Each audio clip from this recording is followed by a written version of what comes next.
Pogi Story Time, mga bagong kwentong nakakaaliw. Lahi talaga namin ng mga pogi. Kaya yabang-yabang. Nakakayak.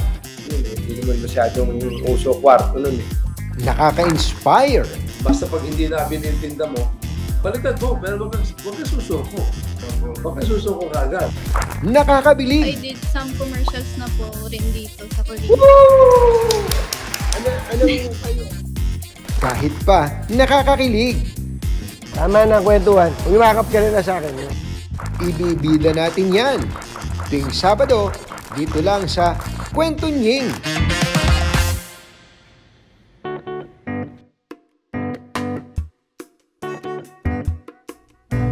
Sa industry natin, talagang Filipino cuisine pa rin ang #1 na tinatangkilik. Ito Yeah, yung talagang native tongue natin. Ito yung ating taste buds.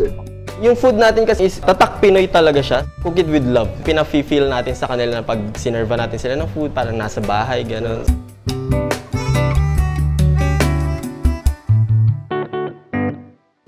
Hello mga kajuling.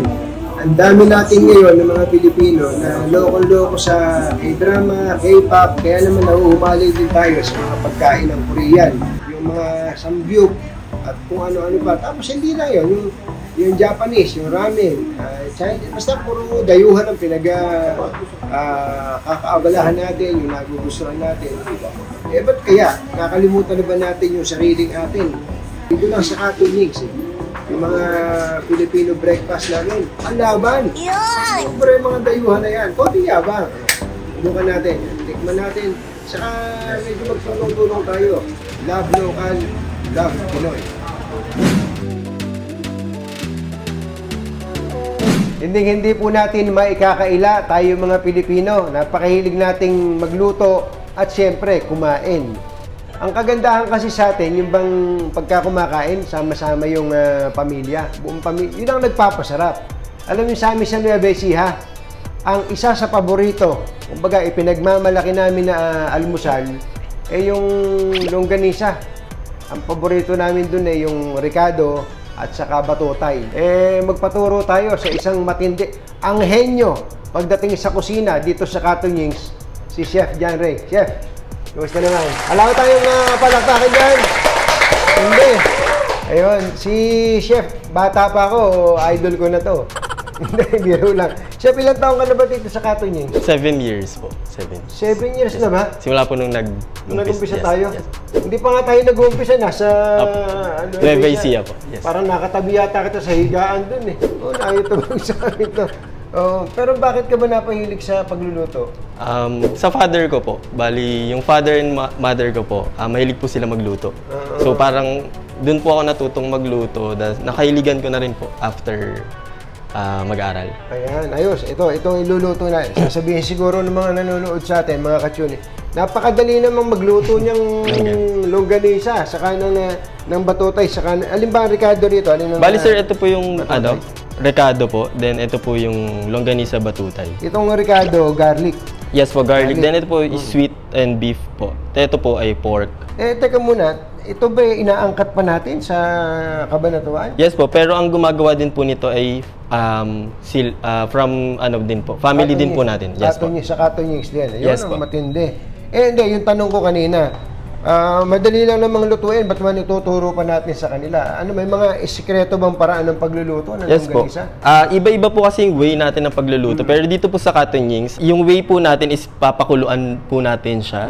Then hanggang mag-reduce lang po siya. Then makuha po natin yung sarili niyang oil. Then yun po yung magluluto, yung luluto po dun sa longganisa. Hindi na siya lalagyan ng mantika? Hindi na po. Kasi mag-release din po siya ng sarili niya pong oil. Yung ingredients lang naman po natin para po makaluto tayo ng longganisa is itong mismong longganisa, then water lang po, bossing. Yun lang po yung kailangan. Lalagay muna yung longganisa? Opo. Then, lalagay po natin ng water. Okay. Sige nga. Ayan po, mga kaibigan, inilalagay na po ang longganisa. Ayun, mainit na pa yung kawali. Ayun, Then, maglagay lang po tayo ng water. Bango, Then para hindi rin po siya bumuka or pumutok, ipiprick lang po natin siya ng tinidor. Pero ako gusto ko yung pumuputok, yung nagkakahiwa-hiwalay. Ayan, pinrik mo na ha, pinrik. Ganun Yes. pala, prick pala ako. Sanay ako mag-prick na pagka check ako na sugar. Ito. Sobrang saglit lang din to, bossing. Parang 15 minutes, okay na. Depende lang din po sa dami nung longganisa na lulutuin niyo po. Lulutuin. So, Yes, ganyan din dito sa... Yes, same procedure lang po. Pareho din. Opo. Maliban po sa longganisa, meron din po tayong tapsilog. Ayan. May bangsilog din tayo. Tapos ano ba yung adobo? Di ba meron tayong Chicken adobo, sir. Yes, sir. Sa Meron tayong chicken adobo. umagahang kay ganda natin, yung umagahang kay ganda. And pag barkada po, pwede po, meron po tayong almusal gang, which is yung good for 3 to 4 po. Ano naman na meron doon? Meron po yung tapsilog, bangsilog, yung... Halo-halo yes na. po. Lahat na yun. With rice na rin po yun. And pwede rin po tayo mag-add ng coffee. Ayun. Baka sabihin kasi ng mga nanonood sa atin hindi sa bahay na lang ako kakain. Iba ang ambience pagka nandito ka sa Yes. Katonyings. May foot massage pa nga dito eh. Joke lang. Napatingin tuloy sa akin. Parang wala namang gano'n. Hindi, kumbaga, pag sisilbihan ka, tataas mo pala yung kamay mong gano'n. Yes po. Andiyan na yung server. Para pong ano lang, at home feel lang po tayo pag nasa... Ayan. Ayun, parang bumigay na yung isa na yun. Opo. Ayos. Okay, ano laban ng ating mga Pinoy food sa mga dayuhang pagkain? Kasi yung iba parang mas gusto na yung Japanese, Korean, Chinese. Yung food natin kasi, bossing, is tatak Pinoy talaga siya. So, at saka cook it with love kasi itong atin. Totoo ba? Yes, bossing. Hindi ko na yan. Then, parang dito kasi sa Katonyings, bossing, parang pina-feel natin sa kanila na parang pag sinerva natin sila ng food, parang nasa bahay, gano'n. So, parang hindi sila mali-left out pag nasa Katonyings. Breakfast pa lang ang pinag-uusapan natin, mga kachunin, ha? Meron pa kaming iba't ibang Pinoy dishes gaya ng manok ni Tunying, bangus sisig, beef caldereta, pinakbet, at marami pang iba. Kung nagkikrave din kayo sa sopas, champurrado at ang pamatay naming arroz caldo, available din yan sa all-day merienda ng Katonyings. O di ba? Saan ka pa? Itong mga to, ikaw rin ba gumawa nito?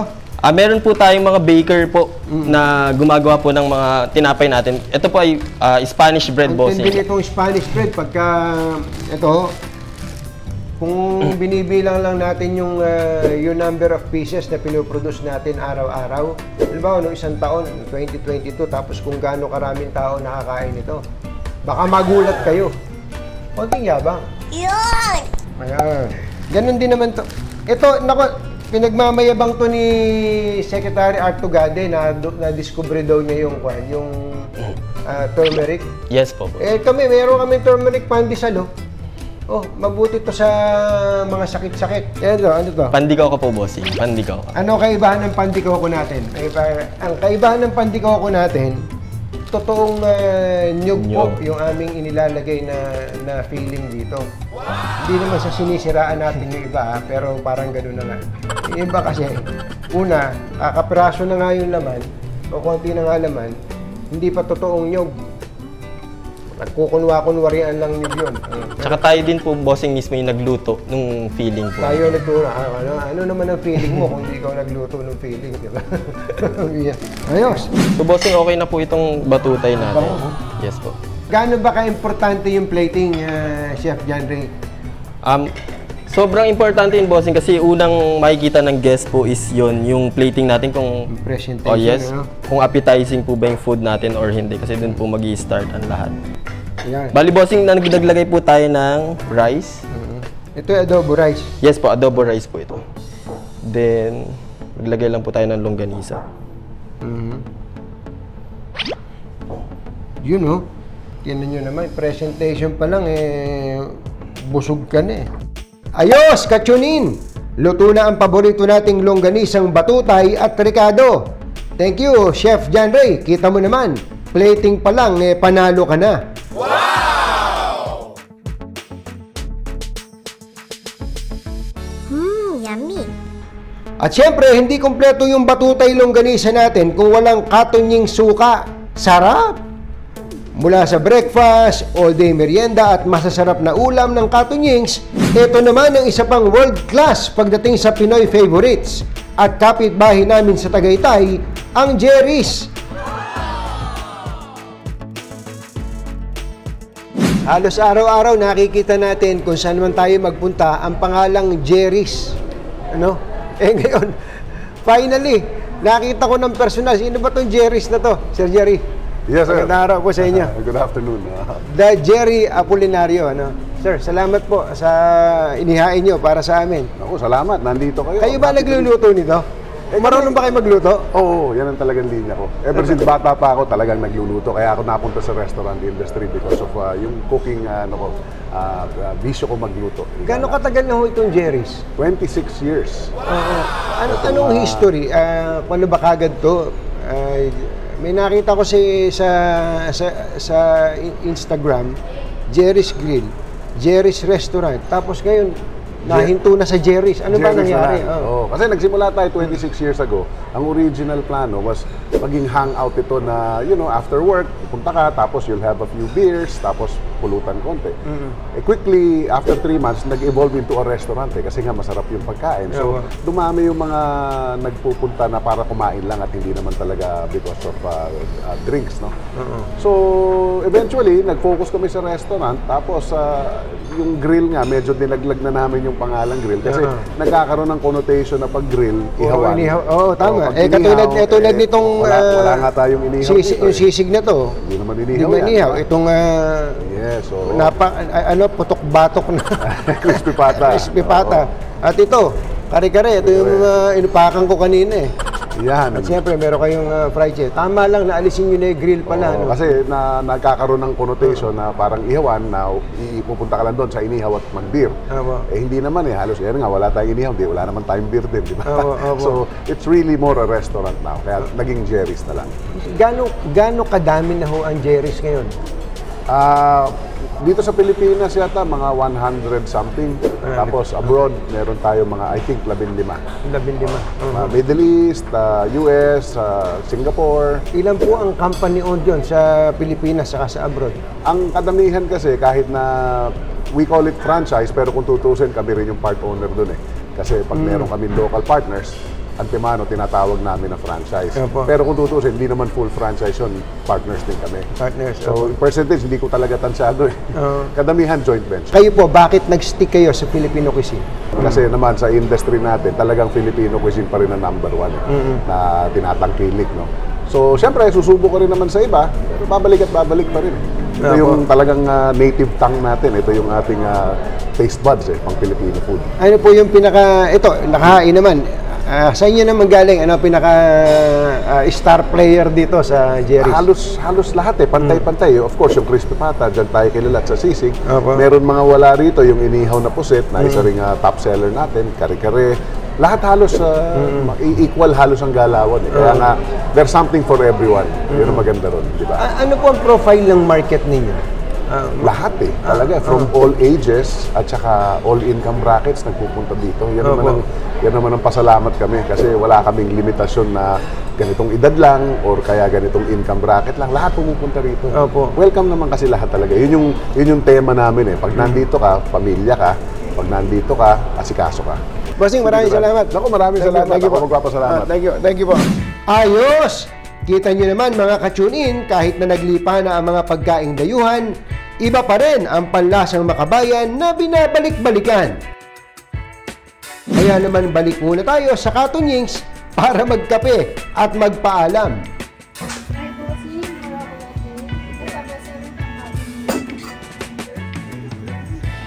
Yummy. Grabe, no? Ang sarap talagang kumain. Ang totoo nun, mapa Jerry's man o Katunyings o kaya ano mga restaurant ng Pilipino, nakakatuwa. Ang panlasang makabayan, hindi nawawala. Darating lahat ng klase ng pagkain darating dito sa Pilipinas. Itikman natin, di ba? Masarap tayong kumain Masarap kumain talaga dahil ang pagkain that is something that binds us together.